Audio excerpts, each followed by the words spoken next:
As you can tell from the title of the video, this video is going to be over the top 10 bloodlines that you need to get in Shindo Life. Now, this is going to be for PvP and PvE content. So I'm going to be going through both of these. I'm also going to be explaining why the bloodline is something that you need to get or should get. Some of them are going to be limited, so you're going to be able to buy them with roll coins, or you'll be able to spend them during events and stuff like that. And it actually will be extremely useful to equip them with that bloodline bag. And I will be obviously going through that in this video. So if you guys enjoyed this video, hit like, subscribe, right to the video, guys. Alright, so coming in 10th place is going to be Alfirama Shizen. Now, the people that actually know what Alfirama Shizen is, this is probably pretty obvious, but to the people who don't, Alfirama Shizen is really good for PvP content. It generally is a really good zoning ability. It also can be used as a combo extender because the abilities actually do bypass iframes and counters and stuff like that, because they made it so flames don't actually affect counters anymore. It was a change they did a while ago, so it makes Alfirama Shizen extremely good in PvP at the moment due to counters being meta. Also, it's actually really good for PvE content. It's very underrated for PvE content. I do actually think though that the mode still drains way too much. I think that, you know, maybe they should just nerf the mode and then nerf the mode and reduce the mode drain, because right now it kind of is useless with this mode drain. But I do think it still is good for PvE content, even if the mode drain is a lot. You just will have to unmode and remote a bunch. The abilities are really good for PvE content as well. I think that, you know, number 10 on this list is a very solid entry. It's a decent PvE and decent and above average in PvP. Now, coming in 9th place, it could be Ryan Rengoku. Now, this is honestly just for the PvP content. It is an insanely good PvP bloodline due to the massive amount of iframes it has. By far one of the best iframe bloodlines currently in the game, due to the fact that it has two iframes, one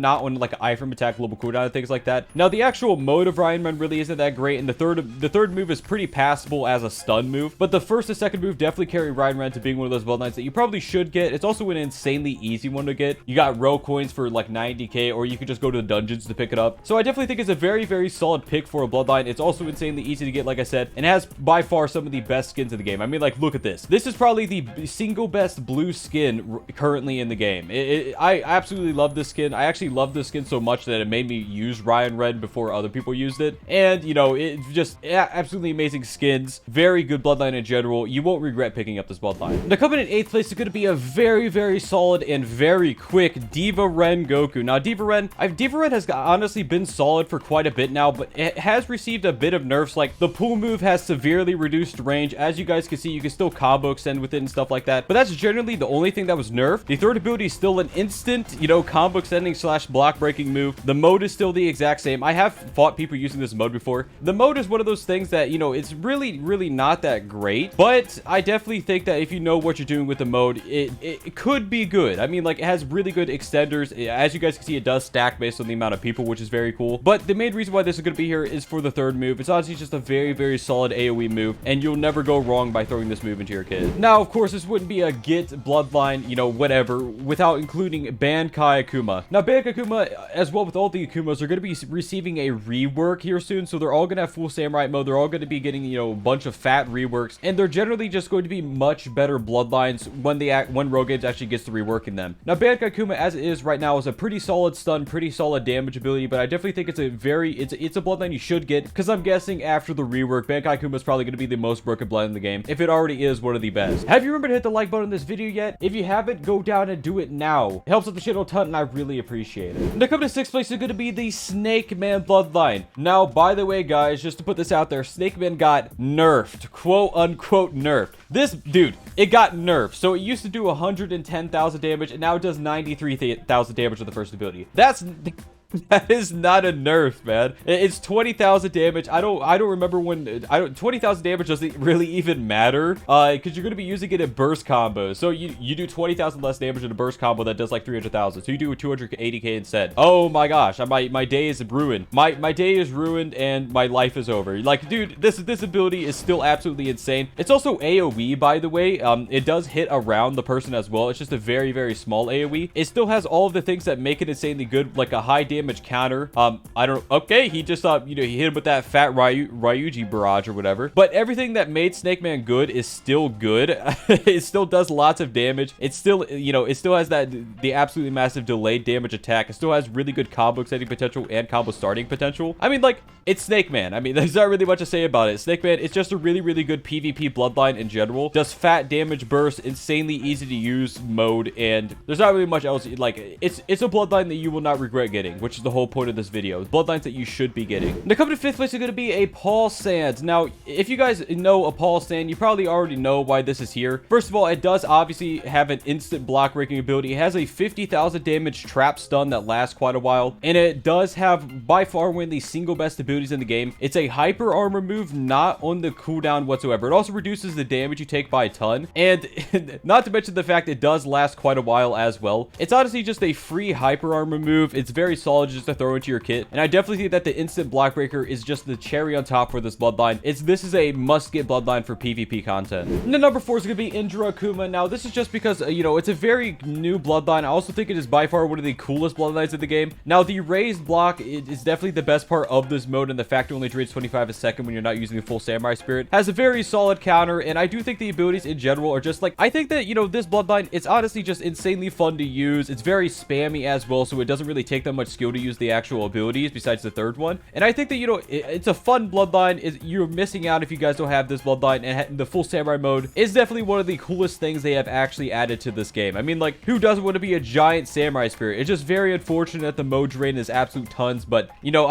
as Rogue Ape said, that's going to be fixed in the future, so if you know, don't care about the present and you want to, you know, have it for the future, definitely get it ahead of time. But yeah, as you guys can see, this is an extremely cool bloodline, very easy to use, very fun as well, and I definitely think this is a very solid pick for a bloodline. Now, coming to 3rd place is going to be Inferno or Smoke or both, and this is honestly just going to be for traveling. I'm not going to talk about this that much, but traveling is one of the most underrated components of this game. I definitely think that traveling is extremely important to this game. It actually is on the global cooldown now. It wasn't on the global cooldown before. They must have added that after seeing me do it, but I definitely think that, you know, this is something that I just feel like traveling is a very underrated part of this game. You need to travel no matter what you're doing in this game. You're always going to be traveling, so having a good travel bloodline like Inferno or Smoke is by far a very, very solid pick. Now, you guys probably expected this one. 2nd place is going to be Shindai Akuma.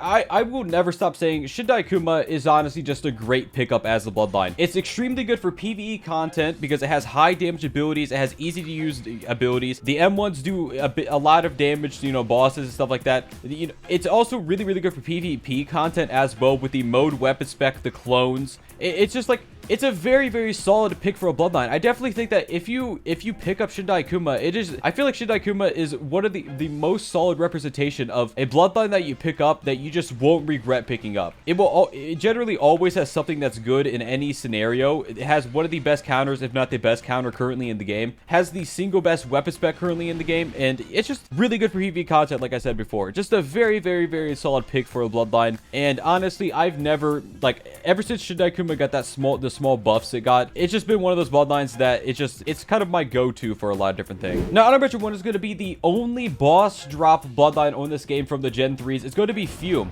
Now, while Fume 1st and 3rd kind of suck buns because, you know, they each have their own things to it, I think definitely the 3rd ability should be instant. The 2nd move is very, very, very, very good for traveling. It also bypasses block for PvP, and it also is just instant, so it's going to be a good ability nonetheless. Now, surprisingly to some people, honorable 2 is going to be Vengeance. Now, I definitely think that Vengeance is one of those bloodlines that I feel like people kind of troll on a little bit because, you know, I am the knight, I am Vengeance, you know what I'm saying? It's just one of those bloodlines that it's just fun to troll on because it's a very noob-oriented bloodline because, you know, the moves are just insanely easy to use. But I definitely think this is a very solid pick for a bloodline. First of all, you could equip it no matter what, except for if you have the Doom Shadow version. I probably should have said Doom Shadow, but you guys know Vengeance more than Doom Shadow. Nobody knows Doom Shadow. Sorry, Doom balance team member. But Vengeance / Doom Shadow is honestly just a very solid pickup for a bloodline. Is it insanely fun to use? Surprisingly, you know, despite what people think, it is an insanely fun to use bloodline. It's insanely easy to use as well. And I definitely think it's just a very solid bloodline to have in your kit. It's just one of those things like, oh, I need a combo extender. What should I do? And then you just kind of throw Vengeance 1st ability into your kit. Very fun bloodline as well. What bloodlines do you recommend people to get in this game? For you to console, we'll be checking them out. Now, coming to 1st place is something that you guys may or may not, you know, you guys may have predicted this or may not have predicted predicted this. It is going to be Xeno Dokai. Now, this is just going to be for PvE content. It's kind of like, I'm going to be honest, guys. Some people, I don't understand. Some people hate on Xeno Dokai for PvE. It's like, yes, of course, there's Bloodlines that are better for PvE, but Xeno Dokai as a solo PvE Bloodline for noobs